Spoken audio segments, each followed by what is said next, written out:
The 14th Book of the Odysseys of Homer. The Argument.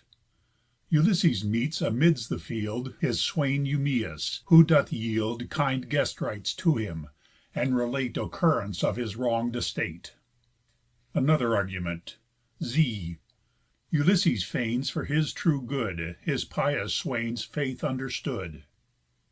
But he the rough way took from forth the port, through woods and hill tops seeking the resort where Pallas said divine Eumæus lived, who of the fortunes that were first achieved by godlike Ithacus in household rites had more true care than all his proselytes. He found him sitting in his cottage door, where he had raised to every airy blore a front of great height, and in such a place that round ye might behold of circular grace a walk so wound about it, which the swain, in absence of his far-gone sov'reign, had built himself, without his queen's supply, or old Laertes, to see safely lie his housed herd. The inner part he wrought of stones, that thither his own labours brought, which with a hedge of thorn he fenc'd about, and compass'd all the hedge with pales cleft out of sable oak, that here and there he fix'd frequent and thick. Within his yard he mix'd 12 styes to lodge his herd, and every stye had room and use for 50 swine to lie, but those were females all. The male swine slept without doors ever, nor was their herd kept fair like the females, since they suffer'd still great diminution, he being forced to kill and send the fattest to the dainty feasts affected by the ungodly wooing guests.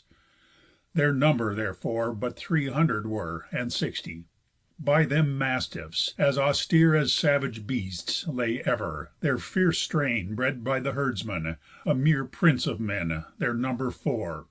Himself was then applied in cutting forth a fair-hued ox's hide, to fit his feet with shoes. His servants held guard of his swine, 3 here and there at field, the 4th he sent to city with a sow, which must of force be offer'd to the vow the Wooers made to all satiety, to serve which still they did those off'rings ply.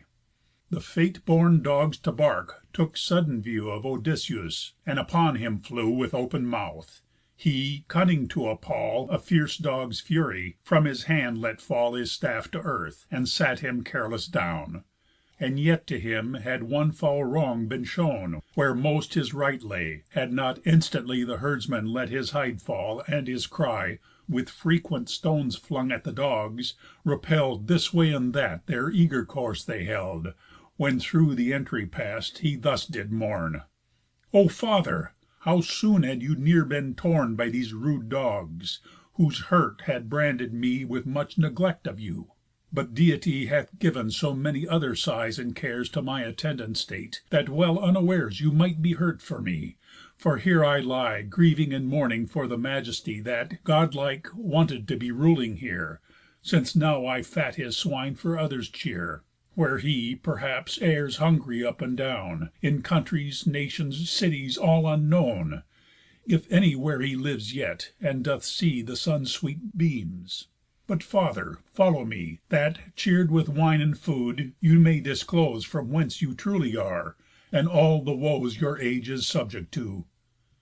This said, he led into his cottage, and of osiers spread a thicken'd hurdle, on whose top he strow'd a wild goat's shaggy skin, and then bestow'd his own couch on it, that was soft and great. Ulysses joy'd to see him so entreat his uncouth presence, saying: "Jove requite, and all the immortal Gods, with that delight thou most desirous, thy kind receipt of me, friend to human hospitality." Eumæus answer'd: "Guest, if one much worse arriv'd here than thyself, it were a curse to my poor means to let a stranger taste contempt for fit food. Poor men and unplac'd in free seats of their own are all from Jove commended to our entertaining love. But poor is the entertainment I can give, yet free and loving. Of such men as live the lives of servants, and are still in fear where young lords govern, this is all the cheer they can afford a stranger.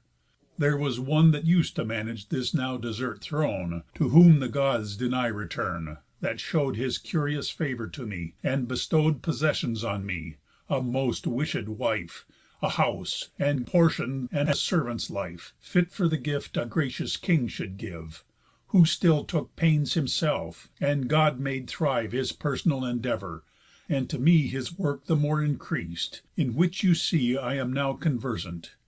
And therefore much his hand hath help'd me. Had Heaven's will been such, he might have here grown old; but he is gone, and would to God the whole succession of Helen might go with him, since for her so many men died, whose fate did confer my liege to Troy, in Agamemnon's grace, to spoil her people and her turrets' race."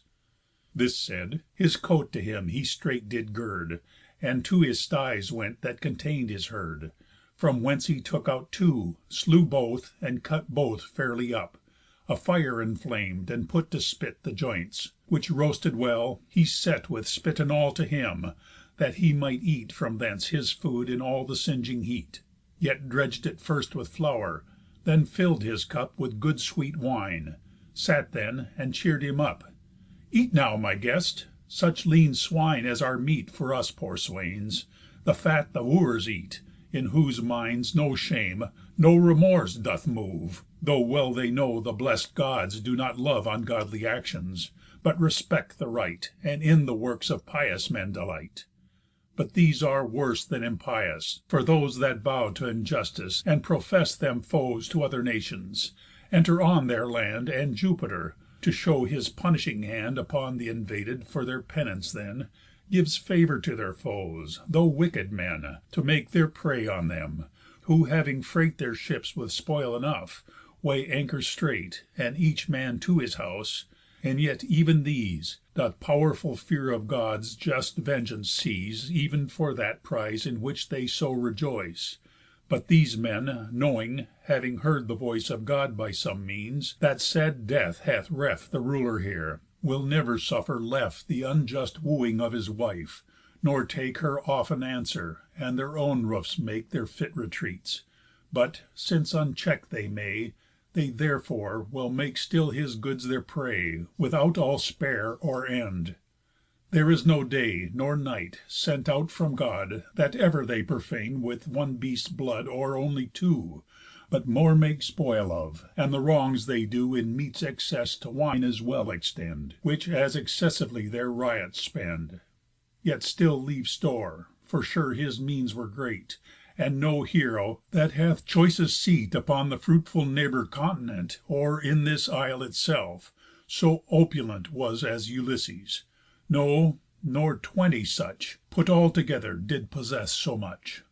Whose herds and flocks I'll tell to every head. Upon the continent he daily fed 12 herds of oxen, no less flocks of sheep, and as many herds of swine, stalls large and steep, and equal sorts of goats, which tenants there, and his own shepherds kept. Then fed he here 11 fair stalls of goats, whose food hath yield in the extreme part of a neighbour field. Each stall his herdsman hath, an honest swain, yet every one must every day sustain the load of one beast, the most fat, and the best of all the stall fed, to the Wooers' feast. And I, for my part, of the swine I keep, with 4 more herdsmen, every day help steep the Wooers' appetites in blood of one, the most select our choice can fall upon." To this Ulysses gave good ear, and fed, and drunk his wine, and vex'd and ravished his food for mere vexation. Seeds of ill his stomach sow'd, to hear his goods go still to glut of Wooers. But his dinner done, and stomach fed to satisfaction, he drunk a full bowl, all of only wine, and gave it to the guardian of his swine, who took it, and rejoiced, to whom he said: "O friend, who is it that, so rich, hath paid price for thy service, whose commended pow'r thou sayest, to grace the Grecian conqueror at Ilion perish'd? Tell me; it may fall I knew some such. The great God knows, and all the other deathless Godheads, if I can, having travell'd, tell of such a man." Eumæus answer'd: "Father, never one, of all the strangers that have touch'd upon this coast, with his life's news could ever yet of queen or lov'd son any credit get. These travellers, for clothes, or for a meal, at all adventures any lie will tell. nor do they trade for truth. Not any man that saw the people Ithacensian, of all their sort, and had the queen's supplies, did ever tell her any news but lies. She graciously receives them yet, inquires of all she can, and all in tears expires. It is the accustom'd law, that women keep Their husbands elsewhere dead, at home to weep. But do thou quickly, father, forge a tale, Some coat or cloak to keep thee warm withal, Perhaps some one may yield thee. But for him, vultures and dogs have torn from limb to limb His porous skin, and forth his soul is fled, His corse at sea to fishes forfeited, Or on the shore lies hid in heaps of sand, And there hath he his ebb, his native strand With friends' tears flowing. But to me past all were tears created, For I never shall find so humane a royal master more, Whatever sea I seek, whatever shore. Nay, to my father, or my mother's love Should I return, by whom I breathe and move, Could I so much joy offer, nor these eyes, Though my desires sustain extremities For their sad absence, would so fain be blest With sight of their lives, in my native nest, As with Ulysses dead, in whose last rest, O friend, my soul shall love him. He's not here, nor do I name him like a flatterer, But as one thankful for his love and care To me a poor man, in the rich so rare. And be he past all shores where sun can shine, I will invoke him as a soul divine." "O friend," said he, "to say and to believe He cannot live, doth too much licence give To incredulity; for not to speak At needy randon, but my breath to break In sacred oath, Ulysses shall return. And when his sight recomforts those that mourn In his own roofs, then give me cloak and coat, And garments worthy of a man of note. Before which, though need urge me never so, I'll not receive a thread, but naked go. No less I hate him than the gates of hell, That poorness can force an untruth to tell. Let Jove then, heav'n's chief God, just witness bear, And this thy hospitable table here, Together with unblam'd Ulysses' house, In which I find receipt so gracious, What I affirm of him shall all be true. This instant year thine eyes even here Shall view thy lord Ulysses; nay, ere this month's end, Return'd, full home, he shall revenge extend To every one, whose ever deed hath done Wrong to his wife and his illustrious son." "O father," he replied, "I'll neither give Thy news reward, nor doth Ulysses live. But come, enough of this; let's drink and eat, And never more his memory repeat. It grieves my heart to be remember'd thus By any one of one so glorious. But stand your oath and your assertion strong, And let Ulysses come, for whom I long, For whom his wife, for whom his aged sire, For whom his son consumes his godlike fire, Whose chance I now must mourn, and ever shall; Whom when the Gods hath brought to be as tall As any upright plant, and I had said, He would amongst a court of men have sway'd In counsels, and for form have been admir'd Ev'n with his father, some God misinspir'd, Or man took from him his own equal mind, And pass'd him for the Pylian shore to find His long lost father; in return from whence The wooer's pride waylays his innocence, That of divine Arcesius all the race May fade to Ithaca, and not the grace Of any name left to it. But leave we his state, however, if surpris'd he be, or if he 'scape. And may Saturnius' hand protect him safely to his native land.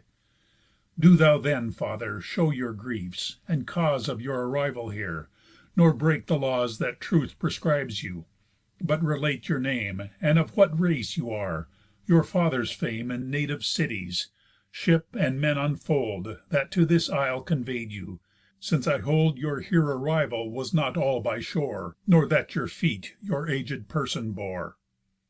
He answer'd him: "I'll tell thee all strictly true, If time, and food, and wine enough accrue Within your roof to us, that freely we May sit and banquet. Let your business be Discharg'd by others; for, when all is done, I cannot easily, while the year doth run His circle round, run over all the woes, Beneath which, by the course of the Gods dispose my sad age labours. First, I'll tell you then from ample Crete I fetch my native strain, my father wealthy, whose house many a life brought forth and bred besides by his true wife. But me a bondmaid bore, his concubine, yet tender'd was I, as his lawful line, by him of whose race I my life profess, Castor his name, surnam'd Hylacides, a man in foretimes by the Cretan state, for goods, good children, and his fortunate success in all acts, of no mean esteem. But death conferring Fates have banish'd him to Pluto's kingdom, after whom his sons by lots divided his possessions, and gave me passing little, yet bestow'd a house on me, to which my virtues woo'd a wife from rich men's roofs, nor was born low, nor last in fight, though all nerves fail me now. But I suppose that you, by thus much seen, know by the stubble what the corn hath been. For, past all doubt, affliction past all mean hath brought my age on. But in seasons past, both Mars and Pallas have with boldness grac'd and fortitude my fortunes, when I choose choice men for ambush, press'd to have produced ill to mine enemies. My too venturous spirit set never death before mine eyes for merit, but, far from first advance still I struck dead with my lance whoever overtook my speed of foot. Such was I then for war. But rustic actions ever fled me far, and household thrift, which breeds a famous race. In oar driven ships did I my pleasures place, in battles, light darts, arrows, sad things all, and into others' thoughts with horror fall. But what God put into my mind, to me I still esteem'd as my felicity. As men of several metals are address'd, so several forms are in their souls impress'd. Before the sons of Greece set foot in Troy, 9 times, in chief, I did command enjoy Of men and ships against our foreign foe, And all I fitly wish'd succeeded so. Yet, after this, I much exploit achiev'd, When straight my house in all possessions thriv'd. Yet after that, I great and rev'rend grew Amongst the Cretans, till the Thunderer drew Our forces out in his foe Troy decrees, A hateful service, that dissolv'd the knees Of many a soldier. And to this was I And famous Idomen enjoin'd to apply Our ships and powers; nor was there to be heard One reason for denial, so preferr'd Was the unreasonable people's rumour. 9 years we therefore fed the martial humour, And in the 10th, depeopling Priam's town, We sail'd for home. But God had quickly blown Our fleet in pieces, and to wretched me The counsellor Jove did much mishap decree. For, only 1 month I had leave to enjoy My wife and children, and my goods to employ. But after this, my mind for Egypt stood, When 9 fair ships I rigg'd forth for the flood, Mann'd them with noble soldiers, all things fit For such a voyage soon were won to it. Yet 6 days after stay'd my friends in feast, While I in banquets to the Gods address'd Much sacred matter for their sacrifice. The 7th we boarded, and the northern skies Lent us a frank and passing prosperous gale, For which we bore us free, and easy sail As we had back'd a full and frolic tide, Nor felt one ship misfortune for her pride, But safe we sat, our sailors and the wind Consenting in our convoy.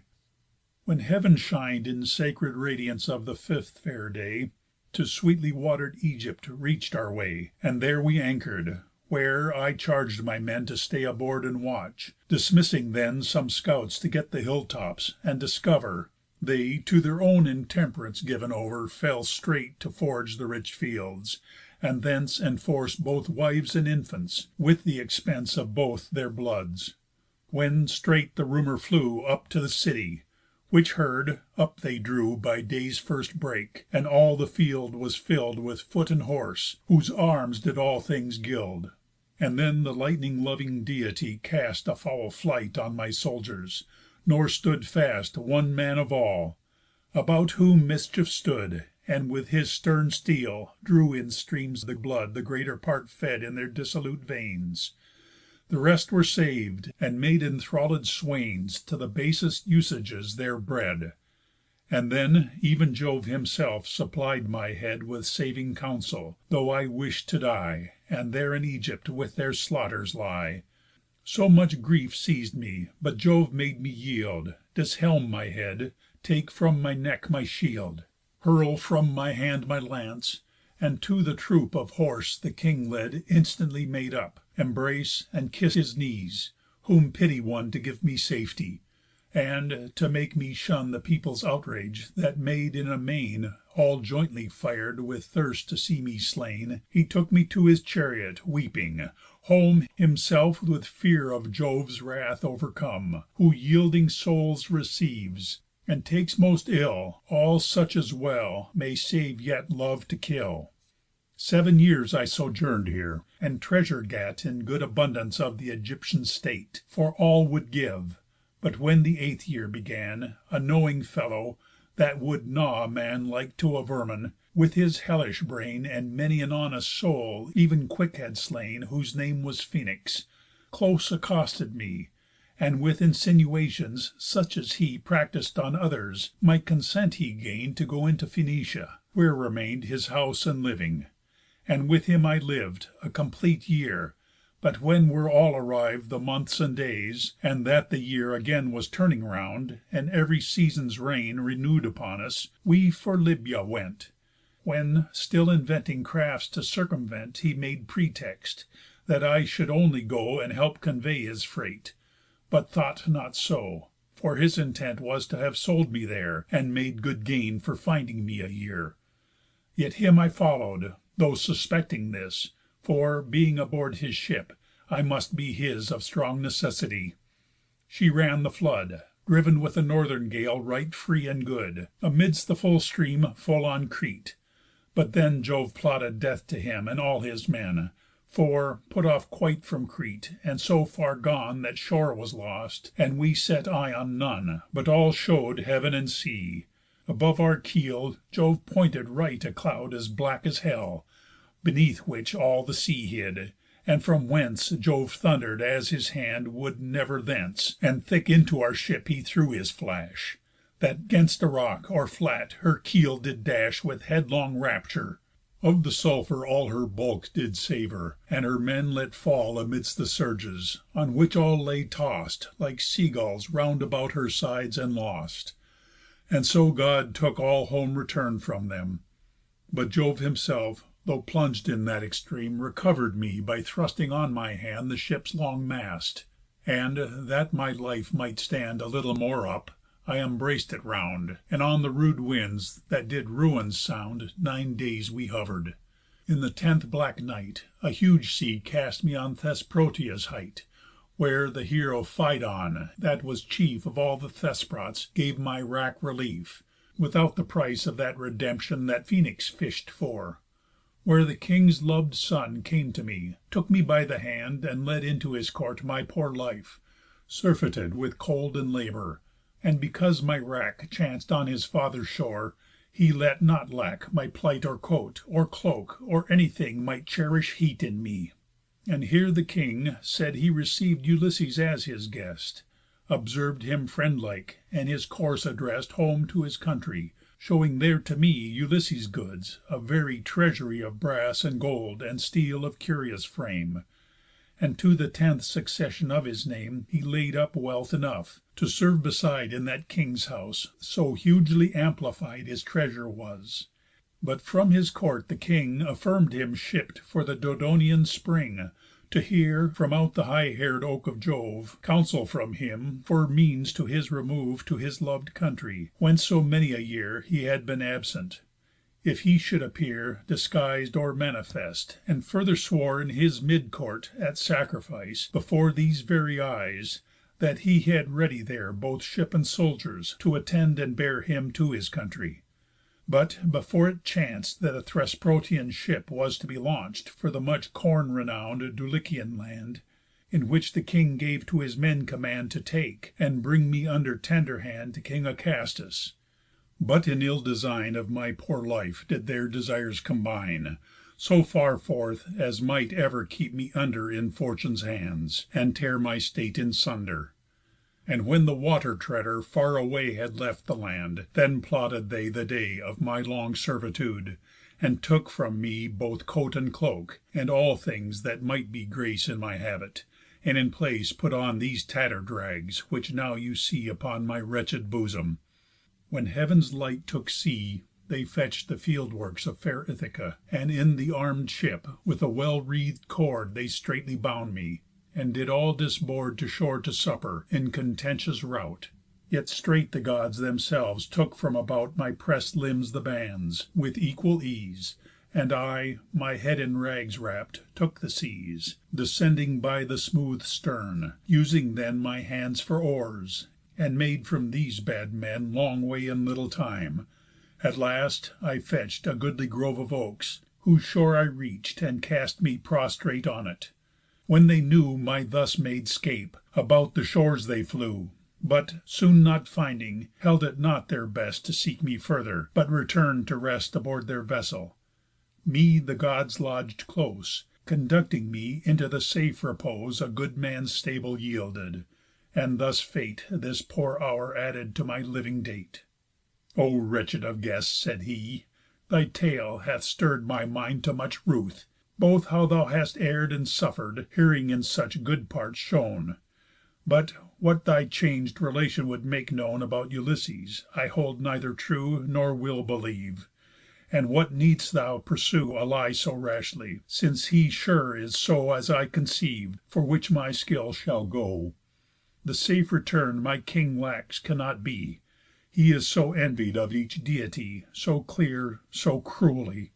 For not in Troy they gave him end, nor let his corpse enjoy the hands of friends, which well they might have done. He manag'd arms to such perfection, and should have had his sepulchre and all the Greeks to grace his funeral, and this had given a glory to his son through all times future. But his head is run, unseen, unhonour'd, into Harpies' maws. For my part, I'll not meddle with the cause. I live a separate life amongst my swine, come at no town for any need of mine, unless the circularly witted queen, when any far come guest is to be seen that brings her news, commands me bring a brawn, about which, all things being in question drawn that touch the king, they sit, and some are sad for his long absence, some again are glad to waste his goods unwreak'd, all talking still. But as for me, I nourish'd little will t' enquire or question of him, since the man that feign'd himself that fled Ætolian for slaughtering one, through many regions stray'd, in my stall as his devisory stay'd. Where well entreating him, he told me then, amongst the Cretans with King Idomen he saw Ulysses at his ship's repair, that had been brush'd with an enraged air, and that in summer, or in autumn sure, with all his brave friends, and rich furniture, he would be here, and nothing so, nor so. But thou, an old man taught with so much woe as thou hast suffer'd, to be season'd true, and brought by his fate, do not here pursue his gratulations with thy cunning lies. Thou canst not soak so through my faculties, for I did never either honour thee or give thee love, to bring these tales to me. But in my fear of hospitable Jove, thou didst to this pass my affections move." "You stand exceeding much incredulous," replied Ulysses, "to have witness'd thus my word and oath, yet yield no trust at all. But make me now a covenant here, and call the dreadful Gods to witness that take seat in large Olympus. If your king's retreat prove made, even hither, you shall furnish me with cloak and coat, and make my passage free for lov'd Dulichius. If, as fits my vow, your king return not, let your servants throw my old limbs headlong from some rock most high, that other poor men may take fear to lie." The herdsman, that had gifts in him divine, replied: "O guest, how shall this fame of mine and honest virtue amongst men remain, now and hereafter, without worthy stain, if I, that led thee to my hovel here, and made thee fitting hospitable cheer, should after kill thee, and thy loved mind force from thy bones? Or how should stand incline with any faith my will to importune Jove in any prayer hereafter for his love?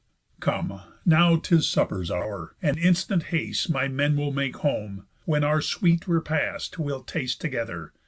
This discourse they held in mutual kind, when from a neighbour field his swine and swineherds came, who in their cotes enclosed their herds for sleep, which mighty throats laid out in entering.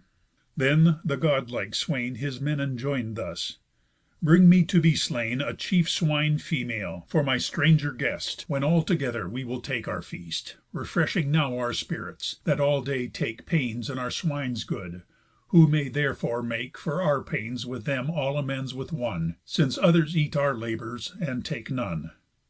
This said, his sharp steel hew'd down wood, and they a passing fat swine haul'd out of the sty, of 5 years old, which to the fire they put. When first Eumæus from the front did cut the sacred hair, and cast it in the fire, then pray'd to heav'n, for still before desire was serv'd with food, in their so rude abodes not the poor swineherd would forget the Gods. Good souls they bore, how bad soever were the habits their bodies' parts did bear. When all the deathless Deities besought that wise Ulysses might be safely brought home to his house, then with a log of oak, left lying by, high lifting it, a stroke he gave so deadly it made life expire, then cut the rest her throat, and all in fire they hid and singed her, cut her up, and then the master took the office from the men, who on the altar did the parts impose that served for sacrifice, beginning close about the belly thorough which he went, and, all the chief fat gathering, gave it vent, part dredged with flour, into the sacred flame.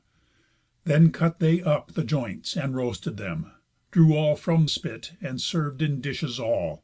Then rose Eumæus, who was general in skill to guide each act his fit event, and all in 7 parts cut. The first part went to service of the Nymphs and Mercury, to whose names he did rites of piety and vows particular, and all the rest he shar'd to every one, but his lov'd guest he grac'd with all the chine, and of that king, to have his heart cheer'd, set up every string. Which he observing said: "I would to Jove, Eumæus, thou liv'dst in his worthy love as great as mine, that giv'st to such a guest as my poor self of all thy goods the best." Eumæus answer'd: "Eat, unhappy wretch, and to what here is, at thy pleasure reach. This I have, this thou want'st, thus God will give. Thus take away in us and all that live. To his will's equal centre all things fall, his mind he must have, for he can do all." Thus having eat, and to his wine descended, before he serv'd his own thirst, he commended the first use of it in fit sacrifice, as of his meat, to all the Deities, and to the city racer's hand applied a second cup, whose place was next his side. Mesauliús did distribute the meat, to which charge was Eumæus solely set, in absence of Ulysses, by the queen and old Laertes, and this man had been bought by Eumæus, with his faculties employed then in the Taphian merchandise. But now to food opposed, and order'd thus, all fell. Desire sufficed, Mesauliús did take away. For bed then next they were, all thoroughly satisfied with complete cheer. The night then came, ill, and no taper shin'd.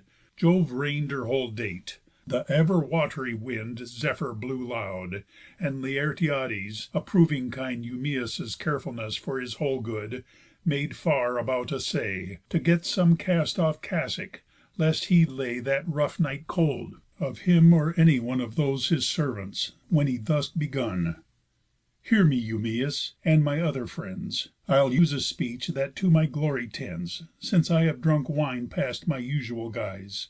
Strong wine commands the fool, and moves the wise; moves and impels him too to sing and dance, and break in pleasant laughters, and, perchance, prefer a speech too that were better in. But when my spirits once to speak begin, I shall not then dissemble. Would to heav'n I were as young, and had my forces driven as close together, as when once our powers we led to ambush under the Ilion towers, where Ithacus and Menelaus were the 2 commanders, when it pleased them there to take myself for third. When to the town and lofty walls we led, we couch'd close down, all arm'd, amids the osiers and the reeds, which oft times the overflowing river feeds. The cold night came, and the icy northern gale Blew bleak upon us; after which did fall A snow so cold it cut as in it beat A frozen water, which was all concrete About our shields like crystal. All made fain Above our arms to clothe, and clothe again; And so we made good shift, our shields beside Clapp'd close upon our clothes, to rest and hide From all discov'ry. But I, poor fool, Left my weeds with my men, because so cool I thought it could not prove; which thought my pride A little strengthen'd, being loth to hide The goodly glittering garment I had on; And so I follow'd with my shield alone, And that brave weed.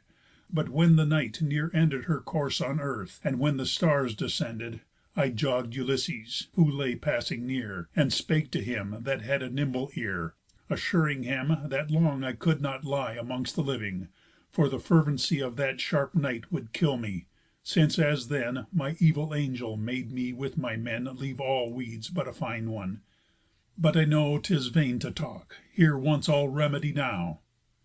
This said, he bore that understanding part In his prompt spirit that still show'd his art In fight and counsel, saying, in a word, And that low whisper'd, "Peace, lest you afford Some Greek note of your softness."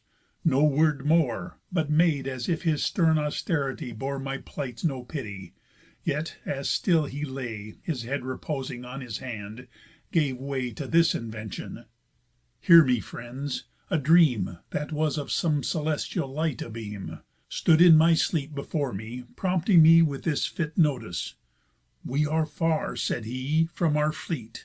Let one go then, and try If Agamemnon will afford supply To what we now are strong.'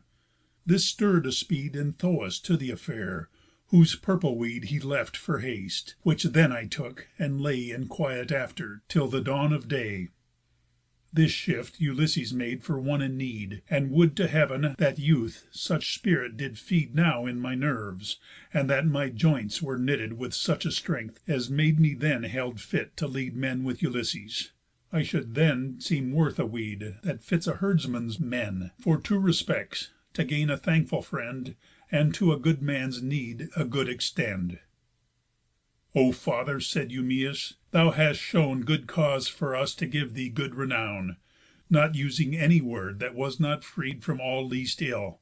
Thou, therefore, shalt not need Or coat, or other thing, that aptly may Beseem a wretched suppliant for defray Of this night's need. But when her golden throne The morn ascends, you must resume your own, For here you must not dream of many weeds, Or any change at all. We serve our needs As you do yours, one back, one coat. But when Ulysses' lovéd son returns, He then shall give you coat and cassock, and bestow Your person where your heart and soul is now." This said, he rose, made near the fire his bed, Which all with goats' and sheep skins he bespread, All which Ulysses with himself did line; With whom, besides, he chang'd a gaberdine, Thick lin'd, and soft; which still he made his shift, When he would dress him 'gainst the horrid drift Of tempest, when deep winter's season blows. Nor pleas'd it him to lie there with his sows, But while Ulysses slept there, and close by The other younkers, he abroad would lie, And therefore arm'd him; which set cheerful fare Before Ulysses' heart, to see such care Of his goods taken, how far off soever His fate his person and his wealth should sever. First then, a sharp edg'd sword he girt About his well spread shoulders, and, to shelter out The sharp west wind that blew, he put him on A thick lined jacket, and yet cast upon All that the large hide of a goat well fed. A lance then he took, with a keen steel head, To be his keep off both 'gainst men and dogs. And thus went he to rest with his male hogs, That still abroad lay underneath a rock, Shield to the north wind's ever eager shock.